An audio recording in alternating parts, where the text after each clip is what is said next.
The Mindfulness in Schools project was created when some teaching colleagues and I shared an ambition to bring together two things that were really close to our hearts.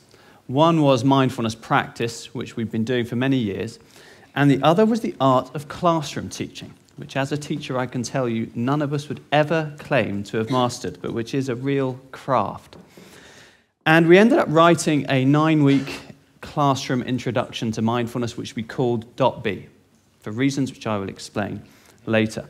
And .B was, in essence, the answer to a very simple question. When 25 teenagers come tumbling into your classroom at 11:45 on some wet Tuesday morning, how are you going to persuade them that they want to learn mindfulness? They've never heard of it. It doesn't sound that thrilling. And if you told them that it involved sitting still and sitting quietly, they would run a mile.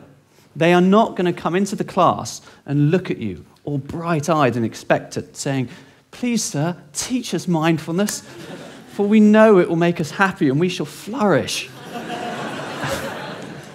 No, it just doesn't work like that. How are you going to convince them that mindfulness is a life skill which is really worth learning, that can make a tremendous difference to their lives? You know that it can, but they don't know that. And .B was really our answer to the challenge we set ourselves, which was to write a mindfulness course which was engaging, fun, memorable, and also of practical use on the roller coaster that is adolescence. The other thing that struck us was, why is it in schools? A few people have touched on this today. Do we teach English, maths, geography, chemistry, biology, physics, languages, but we never, or very, very rarely, teach young people to use the lens, to best use the lens through which all of their experience, both at home and at school, is being filtered. And that is the faculty of their attention. Some of you, I imagine, will know a lot about mindfulness already. Some might not know very much. But what we always see in pretty much any definition of mindfulness is the word attention. And what a lot of research is telling us at the moment, and what I know from my own experience and from the kids that I taught, is that our mental health and happiness are profoundly shaped by what we do with our attention. What do I mean by attention? What I mean is that faculty of awareness that you can probably sense as you sit here right now. How is your attention? Is it zoomed in on me? That would be nice. I'd hope there was some of it zoomed in on me. Or is there a bit of hunger in the background? Is the mind wandering around a bit? If we're quiet just for a few moments,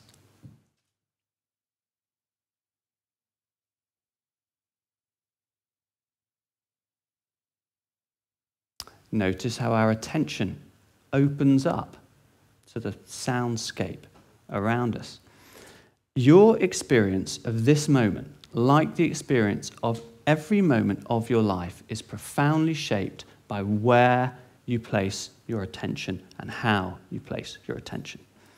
Now, being a school teacher, I cannot give a talk without involving my class. So are you ready to do a little mindfulness exercise? Yes! Good.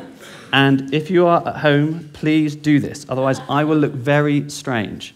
Please join in this exercise for it to make sense. This is one of the first exercises we do on the course. What I'm going to do is I'm going to count down 3, 2, 1. And then I'm going to count up, and we're all going to count up, clapping, 1, 2, 3. And then we're going to hold out our hands about that far apart as if we're holding a football. Okay, so I'll go 3, 2, 1. We all go 1, 2, 3. And then we hold out our hands as if we're holding a football. Why don't we just sit up to give this some attitude as well? Classic feet shoulder width apart on the floor. Okay? Clap as hard as you can. 3, 2, 1, 1, 2, 3. Now, without looking at them, and even closing your eyes if you if you're happy to do that, try placing your attention in your hands.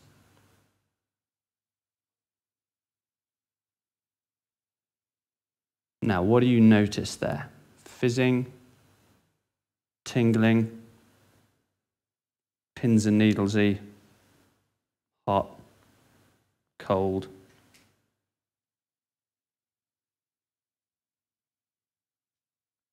Now, let's play with our attention. Try zooming your attention in on your thumbs.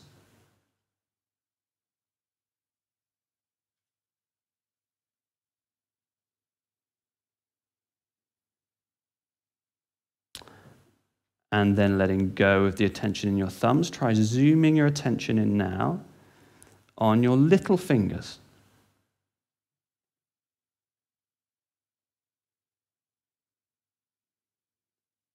And if you're happy with that, why not try the tippy tip of your left little finger?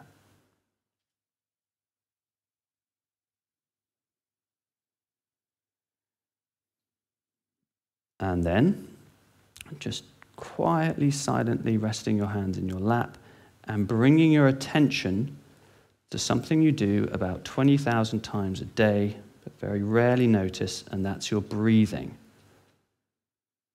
Just feeling the air coming in through your nostrils. Directing your attention to the touch of the air as it comes in and as your abdomen expands.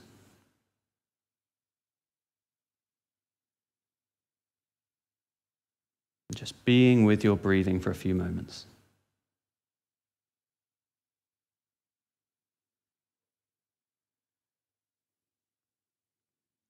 Okay, thank you.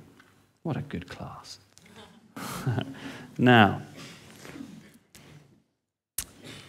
I'm going to try and illustrate what the point of that exercise was with a little diagram, which is known in the trade as the 2 slices of cheese diagram.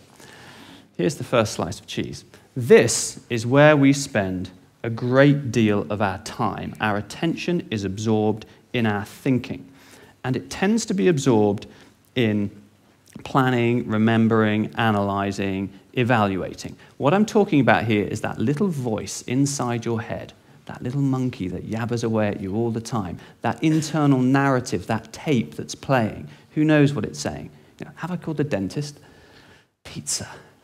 I can't believe I said that to my boss. He's going to think I'm useless. Did I lock the car door? Now, for very good reasons, our attention tends to go to what's wrong, to what's threatening, to what's worrying, to what's lacking. And there's a very good survival reason for this. Our ancestors faced a lot of threats and dangers. They had to be alert. If I went down this path and came across a saber-toothed tiger, it was worth me remembering that and planning next time to go down that path. And that piece of evolutionary software is still very much part of the way we think. We scan, our attention scans our experience for problems. And when it finds one, it latches onto it. Somebody once said that the mind is like Teflon for good experiences, non-stick, they slide off. But it's like Velcro for bad ones. When something happens, it snags our attention. It might be one unkind word. It might be a text that you send and you don't get a reply to. It might be as easy as walking down the street and somebody you know not looking at you as you walk past. Bang, your mind kicks off into that whole mode of trying to work out what's been going on. Now,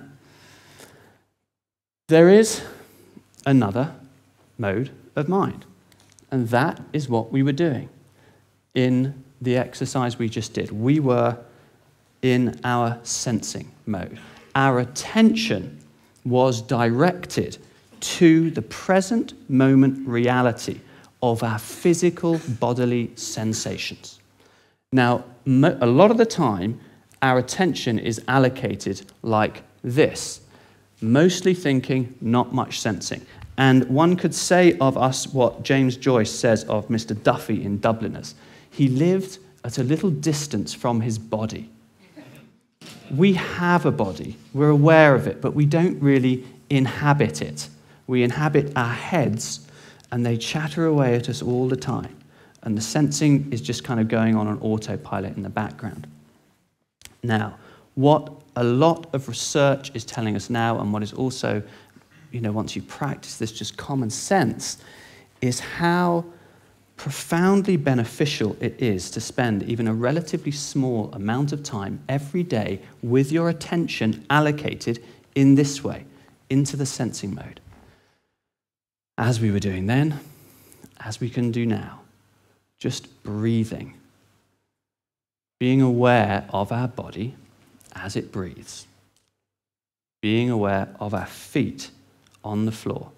And by doing this, our minds are not spinning off into their stories and their interpretations about what they think is happening. No, our minds are here in the present moment, experiencing what is actually happening. And what is actually happening is that we are alive. And it can be wonderful in all sorts of situations. Now, we have to train this. So when the mind wanders, we bring it back. If it wanders 100 times, we bring it back. But what we're doing is we are training the muscle of our attention. And that is the foundation of mindfulness. And it's not just good for the mind. I was so relieved when I read a piece of research about 5 years ago that said that mindfulness practice improved immune function. I had noticed after I started practicing mindfulness that I was getting fewer colds.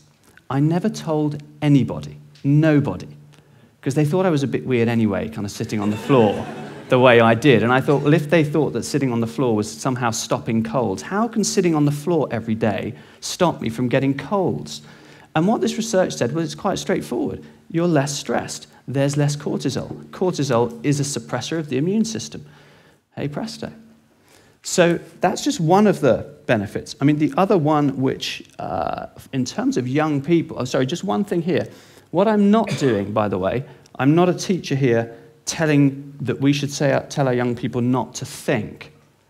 Okay, that's not what I'm saying at all. Mindfulness is about recognizing when thinking becomes overthinking and rumination. Yeah, and knowing how to change gear into a mode of mind which is more nourishing. Okay, because if you don't change mind, if you don't, what can happen is anxiety and even depression. And one of the most telling signs of the traction that mindfulness is getting in the adult world is this, that NICE, the National Institute of Clinical Excellence, is now recommending mindfulness as a treatment for depression. You can go to the GP with a recurrent depression and be prescribed an 8-week mindfulness course, which is wonderful. But isn't it therefore a total no-brainer that with the spiraling depression in young people, that this should be being taught in our schools? A couple of examples. At a more serious level, one girl came up to me and said how helpful it had been to know how to bring her attention to her breathing and her feet when her mother was screaming at her. Because normally she would lose control and just get incredibly upset. But she found that refuge in the present moment, and that was a tremendous relief for her. At a more trivial level, but in some ways not so trivial, is exams are so much a part of school life now. They cause tremendous anxiety, but countless times I've had kids come up to me a year, 2 years, even 3 years later and said, "Oh, sir, I was standing outside the exam hall and I was bricking it," which for those of you who don't live in the UK means I was very, very nervous. And I did a .B, or I did a 7-11, which is 2 of the exercises we teach, and it really helped. But the other interesting thing is that mindfulness in the adult world now is not just about getting out of a bad space. It's also about getting into a good space. And actually, in the all sorts of circumstances and applications that mindfulness is coming up, and one of those is in business. We've got Google, Apple, IBM, PwC, KPMG, General Mills. Somebody told me that eBay now have a mindfulness room in their headquarters. So in other words, these people are seeing the potential of a life skill which is not only making their employees healthier and happier and, interestingly, kinder to themselves and to their colleagues, but it's also helping them to work better. Now, again, in schools, what we're finding is the places kids are using this is in things like drama, to stay centered, in music, not to be overcome with the nerves when they're playing, in sport, when they're making the big kick. And that's one thing, another reason why mindfulness can bring so much to a school community. Now, the question now is, why did we call it .b? Well, what we did in lesson 4 was to get each of the kids to .b each other on their mobiles, which means just texting .b once a day for a week. And when you get your .b, it is just a signal. That dot says stop. Just pause. Come out of that relentless stream of your own internal narrative and notice that you are alive. Notice that you are breathing, that you are right here, right now. And that is what the B is. It's breathe, but it's also be, just exist. And, you know, examples of how that comes to life in an adult context in a kid's life or an adolescent's life is a 16-year-old. This is one of the earliest .b stories. If I had more time, I could tell you countless .b stories. There's bizarre situations that people get .b'd. But one of the earlier ones, yes, one of the early... It's not the time or the place. One of the earliest .b stories was of a young man who came out of a nightclub. And the girl that he was with just collapsed on the floor in front of him. Probably, you know, vodka, something, just was on the floor. He felt really panicky and really stressed and really worried. And suddenly, ping, .b. Okay, this is here. Breathe, feel your feet on the floor. And he said it just really helped him just to see the situation clearly. You know, recovery position, 999. Job done. Now, okay. Now, I'd like to finish with this quote from William James, very prescient that in 1890 he was able to spot this. The faculty of voluntarily bringing back a wandering attention over and over again is the very root of judgment, character, and will. An education which should improve this faculty would be the education par excellence. But it is easier to define this ideal than to give practical instructions for bringing it about. Well, now we do have those practical instructions for bringing it out. They are tried and tested. And the research evidence is telling us time and again that it is not only good for their mental health and their happiness, but for them to be themselves at their very best. The problem, of course, is that in the vast majority of schools, these skills are just not available. And wouldn't it be wonderful if they were? Wouldn't it be wonderful if we could teach young people to train their attention in the same way we teach them to read and we teach them to write? What a difference that would make to every moment of their experience. And that, ladies and gentlemen, is really the ambition of the Mindfulness in Schools project. Thank you.